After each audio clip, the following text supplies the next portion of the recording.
Assalamualaikum warahmatullahi wabarakatuh. Kami dari kelompok 4 yang beranggotakan saya sendiri, Siti Puput Hermawati, Devi Nopitri, Yuni Rostiani, Ajeng Sriwulan Anjani, dan Anissa Fidaria. Kami akan menjelaskan mengenai komponen-komponen yang sangat berpengaruh dalam menghasilkan guru profesional. Materi pertama akan disampaikan oleh saya sendiri, Siti Puput Hermawati, yaitu definisi guru profesional. Guru profesional adalah kemampuan seorang guru untuk melaksanakan tugas pokoknya sebagai seorang pendidik dan pengajar yang meliputi kemampuan dalam merencanakan, menjalankan, dan mengevaluasi hasil pembelajaran. Prinsipnya adalah setiap guru harus dilatih secara periodik di dalam menjalankan tugasnya. Suatu pekerjaan yang profesional ditunjang oleh ilmu tertentu yang mendalam yang diperoleh dari lembaga pendidikan yang sesuai, sehingga pekerjaannya berdasarkan keilmuan yang dimiliki yang bisa dipertanggungjawabkan. Peningkatan kinerja guru ditandai dengan kesadaran serta keterampilan menjalankan tugas yang bertanggung jawab. Di dalam definisi guru profesional, seorang guru harus mempunyai kompetensi kepribadian, di mana hal tersebut adalah kemampuan kepribadian yang stabil dan dewasa, arif, bijaksana, berakhlak mulia, dan berwibawa. Seorang guru juga harus mempunyai kompetensi profesional yang merupakan kemampuan dalam menguasai materi pembelajaran yang luas dan mendalam. Kemampuan menguasai materi antara lain tentang konsep dan struktur materi ajar yang ada di dalam kurikulum, hubungan konsep antar mata pelajaran terkait. Guru profesional harus mempunyai kompetensi sosial yang merupakan kemampuan pendidik sebagai bagian dari masyarakat. Untuk menjadi seorang guru yang profesional, haruslah memiliki kemampuan dan keahlian dalam bidang keguruan, sehingga ia mampu melakukan tugas dan fungsinya sebagai guru secara maksimal. Seorang guru memiliki tugas yang beragam, di mana pengimplementasiannya dalam bentuk pengabdian. Tugas tersebut meliputi bidang profesi, bidang kemanusiaan, dan bidang kemasyarakatan. Tugas guru sebagai profesi adalah mendidik, mengajar, dan melatih. Sedangkan dalam bidang kemanusiaan adalah memposisikan dirinya sebagai orang tua kedua, di mana seorang guru harus dapat menarik simpati dan menjadikan dirinya sebagai idola para siswanya. Sementara itu, peran guru dalam kegiatan belajar mengajar adalah sebagai pengajar, manajer kelas, supervisor, motivator, konselor, eksplorator, dan sebagainya. Demikian materi yang dapat saya sampaikan. Materi selanjutnya akan disampaikan oleh teman saya. Terima kasih kepada pembimbing pertama yang telah menyampaikan materinya. Materi selanjutnya adalah komponen-komponen yang harus dimiliki oleh seorang guru profesional yang akan disampaikan oleh saya sendiri, Devi Nopitri, sebagai pembimbing 2. Menurut Fatur Rahman dan Suryana tahun 2012, terdapat berbagai komponen yang harus dimiliki oleh seorang guru agar dapat dikatakan sebagai guru profesional, yakni diantaranya 1. Afeksi. Guru profesional hendaknya memiliki komponen afeksi yang mencakup karakter yang baik, sehingga sikap utama yang harus dimiliki oleh seorang guru dalam menjalankan tugasnya yaitu bersikap baik. Nomor 2 yaitu penguasaan ilmu pengetahuan. Komponen penguasaan ilmu pengetahuan mencakup pengalaman pendidikan formal yang sesuai dengan bidang yang diampu, sehingga guru menguasai dan mampu mengembangkan berbagai pengetahuan di bidang tersebut. Nomor 3 yaitu penyajian bahan pelajaran. Komponen penyajian dalam pelajaran mencakup berbagai hal dalam menyajikan materi pelajaran kepada siswa, seperti bagaimana metode yang digunakan oleh seorang guru saat belajar di dalam kelas, tentunya dengan metode yang berbeda. Nomor 4 yaitu hubungan guru dengan orang-orang dewasa. Guru profesional harus membangun hubungan baik dengan sesama guru, baik dalam suatu instansi kerja maupun berbeda. Selain itu, guru juga harus terus memupuk silaturahmi dengan orang tua atau wali kelas dan seluruh anggota masyarakat lainnya.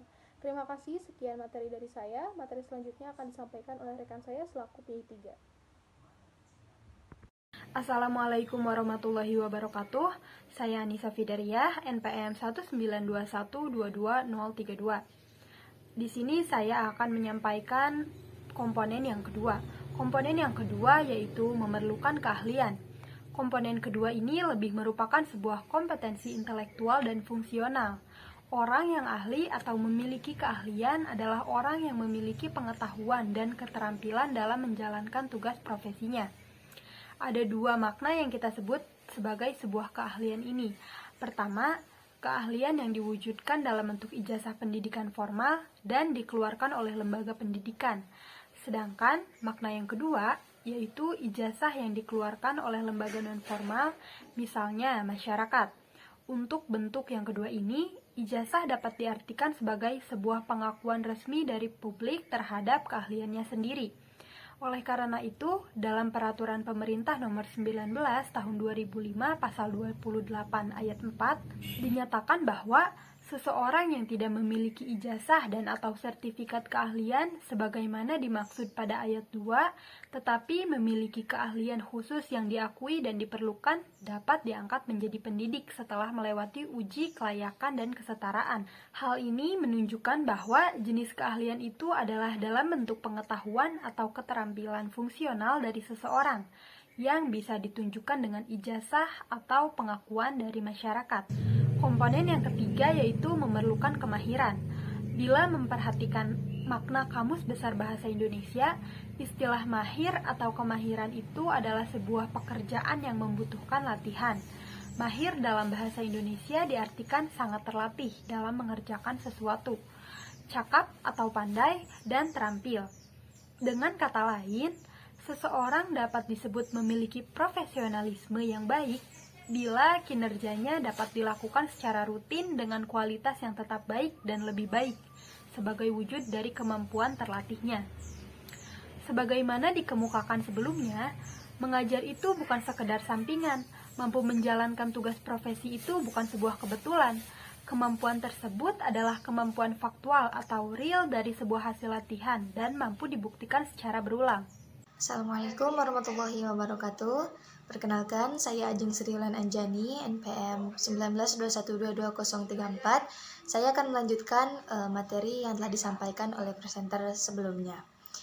Nah, yang selanjutnya yaitu memerlukan keahlian. Komponen ini merupakan sebuah kompetensi intelektual dan fungsional. Orang yang ahli atau memiliki keahlian adalah orang yang memiliki pengetahuan dan keterampilan dalam menjalankan tugas profesinya. Ada dua makna yang kita sebut sebagai sebuah keahlian ini. Yang pertama, keahlian yang diwujudkan dalam bentuk ijazah pendidikan formal dan dikeluarkan oleh lembaga pendidikan. Nah, mana yang kedua yaitu ijazah yang dikeluarkan oleh lembaga non-formal, misalnya oleh masyarakat. Nah, untuk selanjutnya yaitu memerlukan kemahiran. Bila memperhatikan makna KBBI atau Kamus Besar Bahasa Indonesia, istilah mahir atau kemahiran itu adalah sebuah pekerjaan yang membutuhkan latihan. Mahir dalam bahasa Indonesia diartikan sangat terlatih. Sangat terlatih di mana? Sangat terlatih dalam mengerjakan sesuatu, cakap atau pandai dan terampil. Dengan kata lain, seseorang dapat disebut memiliki profesionalisme yang baik bila kinerjanya dapat dilakukan secara rutin dengan kualitas yang tetap baik dan lebih baik sebagai wujud dari kemampuan terlatihnya. Demikian pemaparan dari saya, dilanjutkan dengan pemaparan yang akan dipresentasikan oleh presenter selanjutnya. Terima kasih. Assalamualaikum warahmatullahi wabarakatuh. Perkenalkan, nama saya Yuni Rostiani, NPM 1921222009. Di sini saya akan melanjutkan pembahasan tentang komponen yang membentuk profesionalisme guru. Yang keempat yaitu memerlukan kecakapan.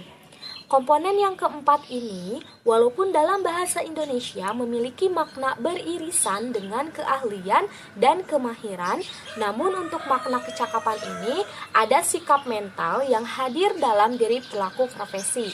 Sikap mentalnya itu adalah kesanggupan dan kemampuan diri untuk menjalankan tugas profesinya.